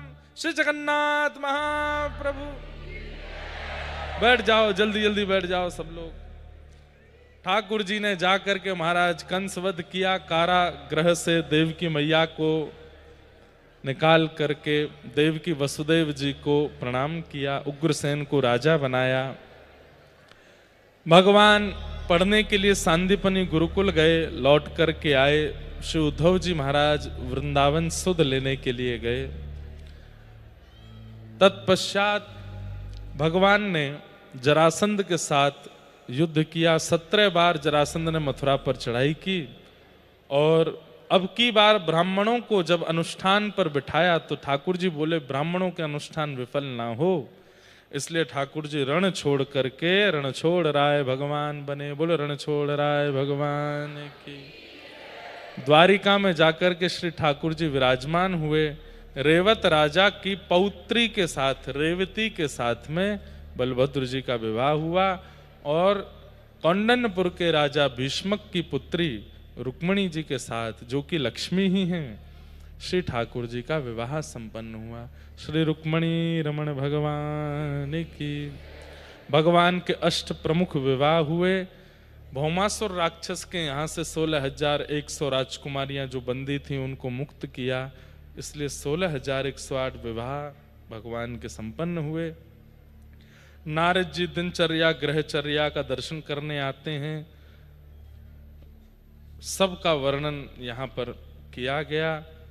भगवान पांडवों के राजसूय यज्ञ में जाने से पूर्व भीम के द्वारा जरासंध का उद्धार कराते हैं और वहाँ जाकर के राजसूय यज्ञ में सम्मिलित होते हैं। वहीं ठाकुर जी के सुदर्शन चक्र से शिशुपाल का वध होता है। क्यों?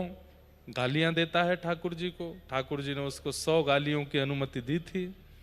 100 से ऊपर जाते ही भगवान के सुदर्शन चक्र ने उसका अंत किया। तत्पश्चात नारद जी से कई प्रश्न युधिष्ठिर जी ने किए। नारद जी ने उस प्रसंग के उत्तर में कई कथाएं युधिष्ठिर को सुनाई। भगवान ने उनका राजसूय यज्ञ संपन्न कराया। सूर्य ग्रहण का अवसर आया और सब द्वारिका वासियों को लेकर के ठाकुर जी कुरुक्षेत्र गए और वहां ब्रजवासी भी गए और श्री ठाकुर जी 100 वर्ष बाद ब्रजवासियों से कुरुक्षेत्र में मिले। वहीं श्री प्रिया जी से भी मिलना हुआ आदि कई बार ये प्रसंग भी विस्तार से सुनाया गया। श्री चैतन्य महाप्रभु का भाव ऐसा था कि ब्रजवासियों ने ठाकुर जी से प्रार्थना की कि अब व्रज चलो, एक बार व्रज चलो। तो ठाकुर जी बोले कैसे चलें? तो ब्रजवासियों ने रात रात में ही एक सुंदर रथ का निर्माण किया लकड़ी से, और रथ निर्माण करके उसी में बलभद्र जी और श्री ठाकुर जी, सुभद्रा जी और सब द्वारिका वासियों को बैठा करके ब्रजवासी खींचते हुए लेकर के गए। कहाँ? ब्रज। उसी भाव का स्मरण करके श्री महाप्रभु चैतन्य जगन्नाथ प्रभु की रथलीला का दर्शन करते थे। उनका भाव यही था कि ये जगन्नाथपुरी मंदिर जो है ये द्वारिका है, और गुंडीचा जहाँ ठाकुर जी जाते हैं वो वृंदावन है। और श्री ठाकुर जी द्वारिका से ब्रजवासियों से मिलने के लिए जा रहे हैं, इसलिए चैतन्य महाप्रभु खूब नृत्य करते थे रथ के आगे, ऐसी भावना उनकी रहती थी। तो श्री ठाकुर जी एक बार व्रज आए, ऐसी भावना प्रकट की गई। ब्रज में आकर के ठाकुर जी तो वैसे व्रज से कभी दूर जाते नहीं। मैंने पिछली कथा में इस बात का निवेदन किया था कि स्वभाव कृष्ण और प्रभाव कृष्ण दो हैं। प्रभाव कृष्ण जो हैं वो ऐश्वर्य में रहते हैं, स्वभाव कृष्ण जो हैं वो लीला में रहते हैं। और लीला वाले स्वभाव कृष्ण सदा 84 कोस व्रज के अंदर ही रहते हैं, यहां से कभी नहीं जाते। प्रभाव वाले श्री कृष्ण द्वारिका लीला, मथुरा लीला, वैकुंठ लीला, तीनों लोगों का संचार वो स्वभाव वाले कृष्ण करते हैं, जिनका प्रभाव है, जिनका ऐश्वर्य है। पर वृंदावन में तो ठाकुर जी स्वभाव वाले हैं। यहाँ तो वो केवल और केवल प्रिया प्रियतम विलास करते हैं, उसी भाव में रहते हैं। वृंदावनम परित्यज्य पादमेकम न गच्छति। एक पग भी ठाकुर जी बाहर वृंदावन से दूर नहीं करते। विपिन राज सीमा से बाहर हरिहु को नाही निहार, रेमन वृंदा विपिन बिहार। बिहारी जी भी अगर छठी गिरा के बाहर खड़े हो जाएं और प्रकट होकर के कहते हैं आओ मेरा दर्शन करो, तो हमारे रसिक जन कहते हैं कि बिहारी जी से कह देंगे पहले वृंदावन आओ, यहाँ दर्शन करेंगे, यहाँ से बाहर आप जाओगे तो आपका दर्शन नहीं करेंगे, वृंदावन में आप रहो नाथ। तो श्री वृंदावन का त्याग करके तो ठाकुर जी कभी नहीं जाते, यहाँ सदा रहते हैं। लेकिन ऐश्वर्य रूप से ठाकुर जी पूरी सृष्टि का संचार बाहर जाके करते हैं। यहाँ ठाकुर जी ऐश्वर्य को नहीं आने देते, यहाँ तो केवल स्वभाव में रहते हैं। लीला रहती है वृंदावन में, ऐश्वर्य नहीं। जैसे कई घर में जब घर का सदस्य बहुत बड़ा आदमी बन जाता है, कोई अधिकारी बन जाए, अफसर बन जाए, लाल बत्ती में घूमने लगे, गनर वगैरह उसके संग रहते हैं, तो घर के सदस्य क्या कह देते हैं? बोले भाई देखो ये अपना ऐश्वर्य ये घर के बाहर रखो, ये गनर रखने हैं, तुमको सिक्योरिटी रखनी है, लाल बत्ती रखनी है, एक तुमको सरकारी वो मिला हुआ है, क्या बोलते हैं उसको, वो तुमको रखना है, सब घर के बाहर। घर के अंदर तुम सामान्य एक माँ के बेटे हो, पत्नी के पति हो, बच्चों के पिता हो, भाइयों बहनों के भाई हो, यहाँ पर अपना प्रभाव लेकर के मत आना। और ऐसा ही होता है, ये सब लोग अपना जो प्रभाव है वो बाहर रखते हैं, घर में आते ही प्रभाव छोड़ के आते हैं। हम और पिताजी हम दोनों ब्यास हैं, सब जगह सब लोग हाथ जोड़ते हैं, प्रणाम करते हैं, वंदन करते हैं, पर घर के अंदर प्रविष्ट होते ही हम किन्हीं के पुत्र हैं, किन्हीं के भाई हैं, किन्हीं के पति हैं, इन्हीं भाव से रहना पड़ता। वहां पर गुरु जी बन के नहीं घूमते, आओ मैया प्रणाम करो, सदा सुखी रहो, प्रसन्न रहो। कहीं हम घर में माता जी खड़ी हो गुलाब की माला लेके, अरे मेरो बेटा कथा करके आयो, प्रणाम। वहां प्रभाव नहीं, प्रभाव बाहर रखो। तो श्री वृंदावन तो ठाकुर जी का घर है, ठाकुर जी प्रभाव पूरी दुनिया पर रखते हैं, पर यहाँ तो स्वभाव से रहते हैं। श्री जी ने, प्रिया जी ने सब कह रहे कि सुदर्शन चक्र वगैरह सब बाहर रहने चाहिए। सुदर्शन और गदा ये वृंदावन में नहीं है ठाकुर जी के पास, यहाँ तो ठाकुर जी मुरली बजाते हैं, वेणु बजाते हैं। तो वृंदावन से कभी ठाकुर जी दूर नहीं होते। तो इस प्रकार कुरुक्षेत्र में मिलन हुआ। भगवान के परम सखा श्री सुदामा जी दर्शन करने के लिए द्वारिका गए। भगवान ने श्री सुदामा जी को अपने हृदय से लगाया। कृष्णस्यासीत् सखा कश्चित् ब्राह्मणो ब्रह्मवित्तमः विरक्त इंद्रियार्थेषु प्रशांतात्मा जितेंद्रिय। सुदामा जी के 3 लक्षण हैं, विरक्त इंद्रिय, प्रशांतात्मा और जितेंद्रिय। 3 बातें, बहुत ध्यान से सुनिएगा सब लोग, इधर देखो। ठाकुर जी का सखा बनना है तो ये 3 लक्षण आपके अंदर होने चाहिए। सबसे पहले सबसे अंतिम लक्षण कौन सा है? जितेंद्रिय। अपनी इंद्रियों को जीतो। ज्यादा इंद्रियों के वश में जो रहता है ठाकुर जी उससे दूरी बना लेते हैं। इंद्रियों के वश में रहने वाला मतलब जो मन चाहे तो खावे, जहां मन चाहे घूमे आवे, जो मन चाहे पहन लेवे, मतलब बिल्कुल भी कंट्रोल नहीं है अपने ऊपर। ऐसे व्यक्ति ठाकुर जी के सखा कभी नहीं बन सकते। ठाकुर जी के अभी खुद ही इतने चट्टपन्ने में है, मैं आके पास जाऊंगो और कभी मैंने इच्छा कर ली तो मुंह तो पहले खुद खा लेगो। मैं कछु पहनवे की इच्छा रखूंगा मुंह तो पहले खुद पहन लेगो। ठाकुर जी के सेवक तो बहुवस्तु भी ठाकुर जी को अर्पित करते हैं, स्वयं के पास नहीं रखते। तो इसलिए जितेंद्रिय, आपको जितेंद्रिय इंद्रियों को जीतना पड़ेगा। ठाकुर जी का सखा बनना है तो ठाकुर जी खवाएंगे, ठाकुर जी प्रेम से पवाएंगे। मैंने एक दिन कथा सुनाई थी ना, रघुनाथ दास गोस्वामी छाछ पीते थे बस, फिर भी उनको अपच कैसे हो गई, कुछ खाते तो थे नहीं। तो गुसाई विठलनाथ जी ने जाके बोला तुम्हारा पेट खराब कैसे हो गया, तुम तो केवल छाछ पीते हो। पेट तो खराब उसका होता है जो कचौड़ी मंगौड़ी बेड़ई पूड़ी ये सब खाता हो। तो रघुनाथ दास जी बोले मैं क्या बताऊं, मैं तो छाछ ही पीता हूं, पर मैं नेत्र बंद करके जब मानसी में जाता हूं तो हृदय में प्रिया प्रियतम प्रकट होकर 56 भोग मुझको पवा देते हैं। और कल तो लाला ने इतना उधम मचाया, इतना उधम मचाया। बोले क्यों? बोले पहले मुंह को दूध पिवाई दियो और दूध के ऊपर फिर छाछ पिवा दी, सो पेट में जाके वो फट गई। अब मानसी में ये प्रत्यक्ष नहीं हो रही है ये लीला, प्रत्यक्ष में तो वो छाछ ही पीते हैं, पर मन में ठाकुर जी उनको दूध छाछ संग में पिला दिए तो पेट खराब हो गया। तो गुसाई जी बोले ये कैसे हो सकता है, तुमने प्रत्यक्ष जिस वस्तु का सेवन नहीं किया वो वस्तु तुम्हारे गर्व को कैसे इतना। बोले क्योंकि मानसी है। तो जितेंद्रिय, इंद्रियों को जीतने वाला भगवान का सखा होता है, क्योंकि ठाकुर जी उसको पवाते हैं, ठाकुर जी उसको पहनाते हैं। तू है सखी बड़ भाग बड़ी, नंदलाल तेरे घर आवत। देखो बुरा नहीं मानना, हम आप सब अपना श्रृंगार खुद करते हैं, पर हमारे पूज्य गुरुदेव भगवान, हमारे पूज्य मलुक पीठ वाले महाराज जी, कल पधारे श्री गोरीलाल कुंज वाले महाराज जी, हमारे केली कुंज वाले महाराज जी, हमारे बरसाने वाले महाराज जी, ये लोग अपना श्रृंगार स्वयं नहीं करते, ठाकुर जी इनका श्रृंगार करते हैं। ठाकुर जी इनको इनकी रचना करते हैं। नहीं तो इतना आकर्षण कैसे है इन लोगों में, है कोई क्रीम तो लगाते नहीं। हम आप सब लोगों ने तो क्रीम बेचने वालों को करोड़पति बना दिया, खरीद खरीद के इतना सब कुछ पोतते हैं अपने चेहरे पे, फिर भी आकर्षण नहीं बन पाता। आज पड़ेगा ना रंग सब धुल जाएगा। लेकिन ये सब आचार्य चरण ऐसा क्या लगाते हैं अपने मुख पे जो इनको देखते हैं तो पलकें झपकना भूल जाती हैं, क्योंकि इनका श्रृंगार स्वयं प्रिया प्रियतम अपने हाथ से करते हैं। ये इनके हाथ ही तो प्रिया प्रियतम है। बाम अंग श्री प्रिया जी हैं, दाहिनो अंग श्री प्रियतम हैं। और जब आचार्य चरण दोनों हस्त कमल से कोई लीला करते हैं तो प्रिया प्रियतम ही वह क्रिया कर रहे हैं।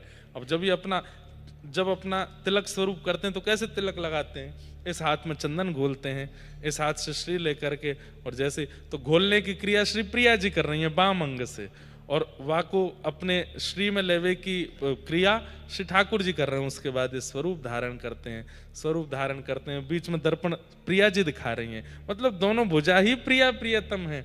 और उस भाव से, क्योंकि चित्त में मन में बुद्धि में प्रिया प्रियतम ही है, उस भाव से जब चंदन धारण करते हैं और जब निकलते हैं तो ऐसे लगते हैं कि आहा, सूर्य की कांति भी फीकी पड़ रही है इनके सामने, कितने सुंदर है। तो ठाकुर जी का सखा बनना है तो सबसे पहले विरक्त इंद्रियों को जीतो, इनकी आसक्ति से बचो। ठाकुर जी का सखा बनना है तो प्रशांत, कम बोलना शुरू कर दो। बहुत ज्यादा बोलना अच्छा नहीं, बहुत कम बोलिए, थोड़ा बोलिए। हमारे ओम प्रकाश जी और उनकी गृहिणी इतना कम बोलते हैं, हमसे इतनी 2 बार कथा कर चुके, हमसे इन्होंने बात ही नहीं करी आज तक।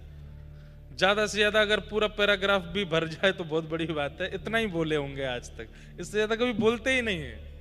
मिलते भी हैं तो भी बात नहीं करते, बस बैठे रहेंगे, मैं कुछ कह दूं तो ठीक है, नहीं तो कुछ नहीं बोलते। ठाकुर जी के प्रेमियों के ये स्वभाव है, वो स्वयं मौन रहते हैं, प्रशांत शांत रहते हैं। ठाकुर जी को बोलने का अवसर। और एक बात बोलें, व्यक्ति को अगर दुनिया परखनी है तो स्वयं मौन रहना शुरू कर दे, जहां जावे थोड़ा शांत रहे, सामने वाले को बोलने दे। इतना अनुभव उसके जीवन में आ जाएगा, वो दुनिया को सुन सुन करके हर प्रकार की स्थिति के मानव को पहचान जाएगा। प्रशांत। और पहला बताया विरक्त इंद्रिय। विरक्त इंद्रिय का मेरे को बहुत अच्छा अर्थ लगता है। विरक्ति किसको कहते हैं? आसक्ति से जो अलग है उसको विरक्ति कहते हैं। जैसे कहते हैं ना, इन्होंने विरक्त भेष धारण कर लिया। विरक्त भेष मतलब अब इनका शरीर वही ग्रहण करेगा जो इनके गुरु आज्ञा देंगे, उसके अलावा इस शरीर से ये मन चला कोई भी काम नहीं कर सकते। अब विरक्त व्यक्ति बाहर ठेला पे खड़े होकर पानी पूरी खावे, कितना विचित्र लगेगा। विरक्त व्यक्ति तो भीतर ही पाता है, ठाकुर जी की प्रसाद ही पाता है। विरक्त का मतलब क्या है? अपनी इंद्रियों को केवल भगवत वस्तु देना, नेत्रों को दर्शन, कानों को कथा, जीव को प्रसाद, हाथ को सेवा, पैरों को परिक्रमा और सर्वांगीण अंगों को दंडवत। इसके अलावा इस शरीर को कुछ ना देना, ये इंद्रियों की विरक्ति है। विरक्त इंद्रियार्थेषु प्रशांतात्मा जितेंद्रिय, ये 3 लक्षणों से युक्त जो हैं वो श्री सुदामा जी हैं, ठाकुर जी के परम सखा। आपको बनना है तो ये 3 लक्षण लाओ अपने अंदर। श्री सुदामा जी द्वारिका गए, भगवान ने उनके साथ खूब सुंदर मेल मिलाप किया। तत्पश्चात भगवान ने यदुवंशियों को खूब समझाया, लेकिन यदुवंशी भगवान की बात नहीं माने। तत्पश्चात शाम्ब को साड़ी पहना करके संतों की परीक्षा लेने के लिए गए। संतों ने श्राप दे दिया, इसके गर्भ से लोहपिंड निकलेगा जिससे संपूर्ण यदुवंश नाश होगा। और देखते ही देखते भगवान के आगे संपूर्ण यदुवंश आपस में लड़ झगड़ करके नष्ट हो गया। एरका नाम की घास बन गया था, वो लोहपिंड एक दूसरे पर विषैली घास फेंक करके सबका वध कर दिया। दाऊ दादा ने प्रणाम किया और शेषनाग रूप धारण करके क्षीर सागर में प्रविष्ट हो गए। भगवान ने कदम वृक्ष के नीचे बैठ करके मैत्रेय मुनि, विदुर जी आदि आदि कुछ प्रियजनों को ज्ञानोपदेश दिया। तत्पश्चात ठाकुर जी एक दिव्य ज्योति में प्रकट हुए, 7 बार आकाश में भ्रमण करते हुए तिरोधाय प्रविष्टोयम श्रीमद्भागवतार्णवम, ठाकुर जी श्रीमद् भागवत में ही विराजमान हो गए। इस प्रकार ठाकुर जी ने अपनी लीला संपूर्ण की। लीला कभी देखो, अब एक और बात, मथुरा की लीला संपूर्ण हो गई, द्वारिका की लीला संपूर्ण, वृंदावन की लीला कभी संपूर्ण नहीं होती। आप व्रज लीला हमसे चाहे आप साल क्या मतलब पूरा जीवन बुलवा दीजिए, हर दिन एक नई लीला है, हर दिन एक नया भाव है। यहाँ की लीला तो होती रहती है, होती रहती है, यहाँ कभी विश्राम नहीं होती। हर लीला सीमित है, मथुरा लीला सीमित है, द्वारिका लीला सीमित है, हस्तिनापुर लीला सीमित है, व्रज लीला असीमित है, उसका कोई सीमा नहीं, कोई पारावार नहीं। व्रज लीला से लेकर रास लीला तक सब अटूट है। ठाकुर जी ने इस प्रकार अपनी द्वारिका लीला को विश्राम दिया। उद्धव के पूछने पर कि हम आपकी शरणागति अब कलयुग में कैसे लेंगे, तब ठाकुर जी बोले भागवत जी की शरण में जाओ, ये मैं ही हूं, श्रीमद् भागवत मेरा ही स्वरूप है। ठाकुर जी भागवत में विराजमान हुए। अर्जुन को भगवान ने पटरानियों को ले जाकर के वृंदावन पहुंचने की आज्ञा दी थी। अर्जुन वृंदावन को जा रहे थे, पर बीच मार्ग में ही ठाकुर जी रूप बदल के आए, पटरानियों का हरण कर लिया। अर्जुन को बता दिया कि मेरे बगैर गांडीव भी तुम्हारा किसी काम का नहीं है। सबके मान अभिमान को नष्ट करते हुए ठाकुर जी ने लीला की। अर्जुन ने जाकर के समाचार पांडवों को बताया कि भगवान लीला पूरी करके चले गए। पांडवों ने परीक्षित को राज्य गद्दी पर बिठाया और परीक्षित ने बड़े होकर के विवाह आदि किए। तत्पश्चात एक अपराध बना, जिसके कारण 7 दिन में मरने का श्राप।